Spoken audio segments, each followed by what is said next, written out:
សូមជម្រាបសួរបងប្អូនទាំងអស់គ្នាខ្ញុំជាក្រុមការងារ Internet Hotline Cambodia របស់អង្គការ Apple ខ្ញុំសូមបង្ហាញជូនអំពីរបៀប set privacy setting នៅលើ Facebook ការ set privacy setting គឺមានសារៈសំខាន់ណាស់ដើម្បីការពារឯកជនភាពក៏ដូចជាព័ត៌មានរបស់បងប្អូននៅលើ account Facebook ដើម្បីចូលក្នុង privacy setting គឺសូមចូលទៅក្នុង setting បន្ទាប់មកសូមជ្រើសរើសយកពាក្យ privacy នៅក្នុង privacy settings and tool គឺមានចំណុចសំខាន់ៗមួយចំនួនដូចជា Who can see my stuff អ្នកណាអាចមើលឃើញ post ឬក៏រូបថតឬក៏អ្វីៗនៅលើ timeline របស់ខ្ញុំដែលនៅក្នុងនោះគឺចែកចេញជា3បន្តទៀតគឺទី1 Who can see your future post អ្នកណាអាចមើលឃើញ post នៅថ្ងៃអនាគតទី2 Review all your posts and things you are taken ការត្រួតពិនិត្យឡើងវិញទៅលើ post ឬក៏អ្វីៗដែលមិត្តភ័ក្តិរបស់អ្នកបាន tag ឲ្យនិងទី3 Limit the audience for posts you have shared with friends of friends or public កំណត់ឬក៏ limit post ដែលអ្នកបានចែករំលែកជាមួយមិត្តភ័ក្តិរបស់អ្នកឬក៏សាធារណជនបាទខ្ញុំសូមពន្យល់អំពីជំរើសចំណុចទី1 Who can see your future post ចំណុចនេះគឺបងប្អូនអាចជ្រើសរើសយកអ្នកដែលអាចឃើញ post របស់អ្នកចាប់ពីពេលឥឡូវនេះទៅឬក៏ក្នុងពេលអនាគតដោយចុចទៅលើពាក្យ edit សូមជ្រើសរើសនៅក្នុងប្រអប់នេះបាទទី1គឺ public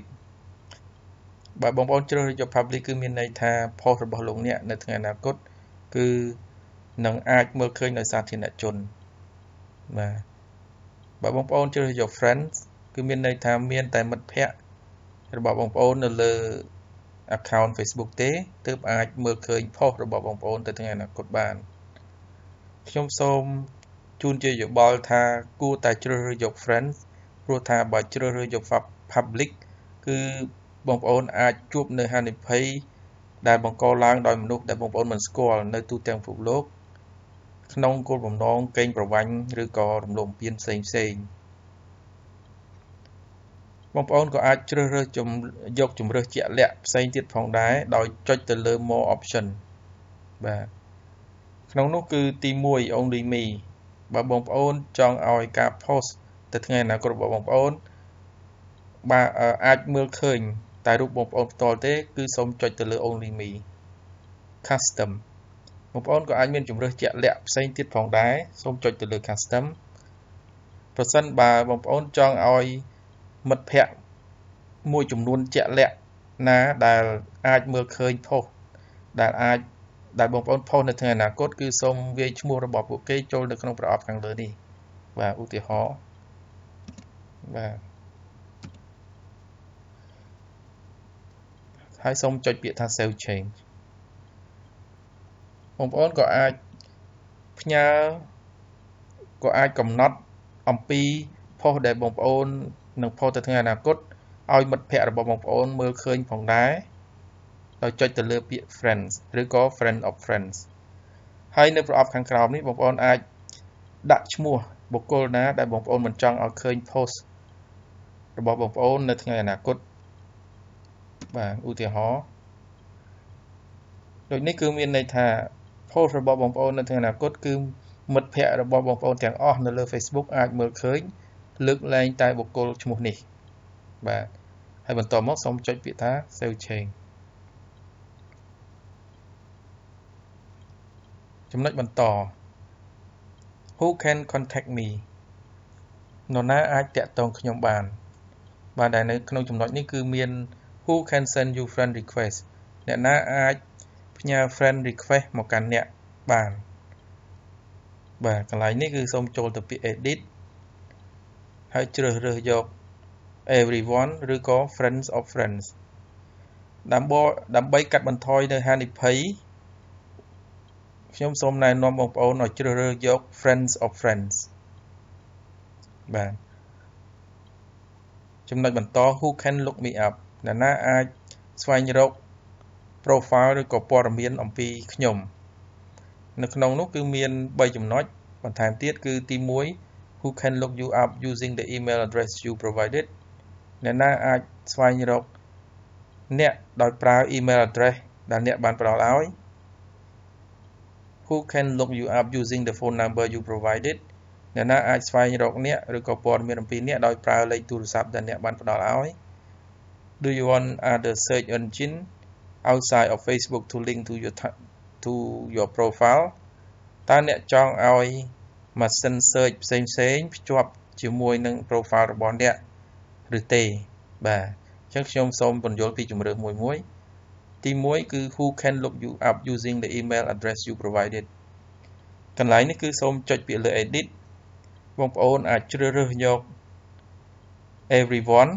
friends of friend ឬក៏ friend បើជ្រើសរើសយក everyone គឺមានន័យថាសាធារណជនអាចប្រើ email address ដែលបងប្អូនចុះចូលទៅក្នុង account Facebook ដើម្បីស្វែងរកបងប្អូនឬក៏ព័ត៌មានអំពី profile របស់បងប្អូនបើជ្រើសរើសយក friends of friend គឺមានន័យថាមានតែមិត្តភ័ក្តិរបស់បងប្អូននៅលើ Facebook ទេទើបអាចស្វែងរកព័ត៌មានអំពីបងប្អូនបានបើបងប្អូនជ្រើសរើសយក friends គឺមានន័យថាមានតែមិត្តភ័ក្តិរបស់បងប្អូននៅលើ Facebook ទេទើបអាច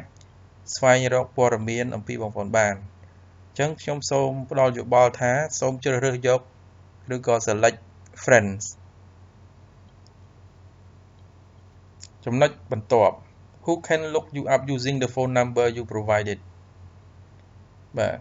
ចំណុចនេះគឺដូចទៅនឹងចំណុចខាងលើដែរគ្រាន់តែខាងលើនេះគឺយើងប្រើ email address ហើយខាងក្រោមនេះគឺប្រើលេខទូរស័ព្ទបាទអញ្ចឹងដើម្បីឲ្យលេខទូរស័ព្ទរបស់យើងអាចត្រូវបានគេប្រើប្រាស់ដើម្បី search រកព័ត៌មានរបស់យើងគឺយើងអាចចូលទៅក្នុង edit ហើយជ្រើសនៅជម្រើសនេះបាទបើបងប្អូនសាជាថ្មីបើបងប្អូនជ្រើសយក everyone គឺមានន័យថា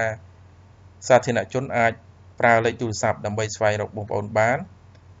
បើជ្រើសយក friends of friend គឺមានតែមិត្តភ័ក្តិរបស់បងប្អូនទេទើបអាចស្វែងរកបងប្អូនឃើញហើយនឹងចុងក្រោយគឺ friend មានតែមិត្តភ័ក្តិរបស់បងប្អូនទេទើបអាចប្រើលេខទូរស័ព្ទនោះដើម្បី search រកបងប្អូនបានឬក៏អាចស្វែងរកព័ត៌មានអំពីបងប្អូននៅលើ Facebook អញ្ចឹងសម្រាប់ខ្ញុំគឺសូមណែនាំថាសូមជ្រើសរើសយក friends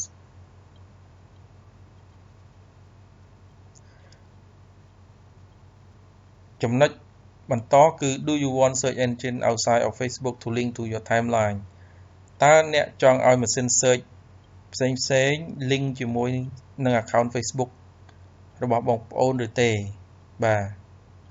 កន្លែងនេះគឺសូមចូលទៅពាក្យ edit បាទសូមពិនិត្យមើលក្នុងប្រអប់នេះបើសិនជាបងប្អូនคลิกក្នុងប្រអប់នេះ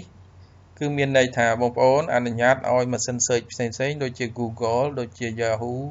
ដូចជា Bing ជាដើមអាចភ្ជាប់ជាមួយនឹង profile របស់បងប្អូនហើយ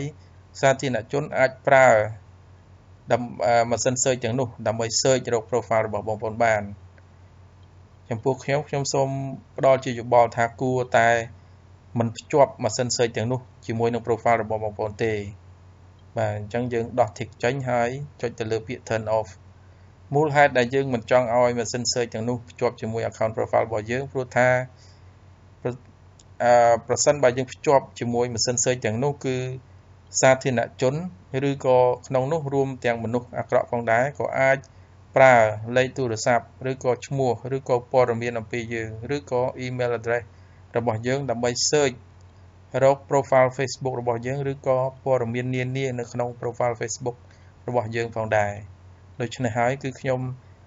សម្រាប់ខ្ញុំគឺសូមណែនាំថាมันគួរឲ្យម៉ាស៊ីន search ទាំងនោះភ្ជាប់ជាមួយ profile របស់យើងឡើយបាទបន្តទៅទៀតគឺសូមចូលទៅក្នុង timeline and tagging បាទនៅក្នុង timeline and tagging settings នេះគឺមានច្រើនចំណុចប៉ុន្តែខ្ញុំសូមលើកតែ2ចំណុចសំខាន់ទេដើម្បីពន្យល់បងប្អូនទី1 Who can add things to my timeline ដែលនៅក្នុងនោះគឺ Who can មាន2ចំណុចគឺ Who can post on your timeline និង review post friend tag you in before they appear on your timeline ចំណុច Who can post on your timeline នេះគឺ មានន័យថាតើនរណាអាច post អ្វីនៅលើ timeline របស់អ្នកបានបាទអញ្ចឹងកន្លែងនេះសូមចុចទៅក្នុងពាក្យ edit ហើយជ្រើសរើសយក friend ឬក៏ only me បាទសម្រាប់ខ្ញុំសូមឲ្យយោបល់ថាជ្រើសរើសយកតែ only me ព្រោះថា account របស់យើងឬក៏ timeline របស់យើងមិនគួរឲ្យអ្នកណាម្នាក់ដែលអាចដែលមិនមែនជាមិត្តភ័ក្តិរបស់យើងឬក៏ជាមិត្តភ័ក្តិដែលយើងមិនសូវស្គាល់ហើយ add ឬក៏ post អ្វីនៅលើ timeline របស់យើងឡើយដូច្នេះជម្រើសដែលល្អបំផុតគឺ only me គឺមានតែខ្ញុំទេឬក៏បងប្អូនទេដែលជាម្ចាស់ account ឬក៏ម្ចាស់ profile ទើបអាច post ទៅលើ timeline របស់ខ្ញុំឬក៏របស់បងប្អូនបានចំណុចទី2គឺ review post friend tag you in before they appear on your timeline ធ្វើការកំណត់ឬក៏ពិនិត្យឡើងវិញនៅ post ដែលមិត្តភ័ក្តិបាន tag ឲ្យមុនពេលដែល tag នោះដេកឡើងនៅលើ timeline របស់អ្នកបាទអញ្ចឹងយើងចូលទៅ edit បាទកន្លែងនេះគឺមានន័យថាបើយើងជ្រើសរើសយក enable គឺយើងបើកឲ្យមានការពិនិត្យឡើងវិញនៅរាល់ពេលដែលមិត្តភ័ក្តិរបស់យើង tag អ្វីមកឲ្យយើងបើសិនជាយើងចុច disable គឺបានន័យថាយើងបិទអញ្ចឹងមិត្តភ័ក្តិរបស់យើងអាច tag អ្វីមកឲ្យយើងបានគ្រប់ពេលវេលាដោយមិនបាច់មានការពិនិត្យឡើងវិញឬក៏ review ឡើងវិញឡើយបាទអញ្ចឹងខ្ញុំសូមណែនាំឲ្យបងប្អូនចុចយក enable អញ្ចឹងនៅពេលដែលយើងជ្រើសរើសយក enable នេះហើយគឺរាល់ពេលដែលមានការ tag ឲ្យពីជនដទៃទោះបីជាមិត្តភ័ក្តិក៏ដោយឬក៏ពីជនដែលមិនមែនជាមិត្តភ័ក្តិក៏ដោយក៏ tag នោះมันអាចលេចឡើងនៅលើ timeline របស់យើងជាស្វ័យប្រវត្តិនោះទេគឺក្រុមហ៊ុន Facebook នឹង block ឲ្យហើយយើងនឹងអាចជ្រើសរើសដោយដែលបងប្អូនឃើញនៅខាងក្រោមនេះអញ្ចឹងគឺមានជម្រើស2ទី1គឺ add to timeline ហើយនឹងទី2គឺ hide បើ tag នោះគឺជា tag ដែលបងប្អូនចង់ឃើញហើយអនុញ្ញាតឲ្យនៅលើ timeline គឺសូមបងប្អូនចុចពាក្យថា add to timeline ប៉ុន្តែបើ tag នោះជាប្រភេទ tag ដែលមិនសមរម្យដែលបងប្អូនមិនចង់ឲ្យនៅលើ timeline ទេឧទាហរណ៍ជារឿងអាហារឬក៏ជាពាណិជ្ជកម្មលក់ឱសថឬក៏លក់ផលិតផលអីផ្សេងគឺសូមចុចពាក្យថា hide ដើម្បីលាក់បាំងឬក៏បំបាំងនៅ tag ទាំងអស់នោះអំពី timeline របស់យើងបាទ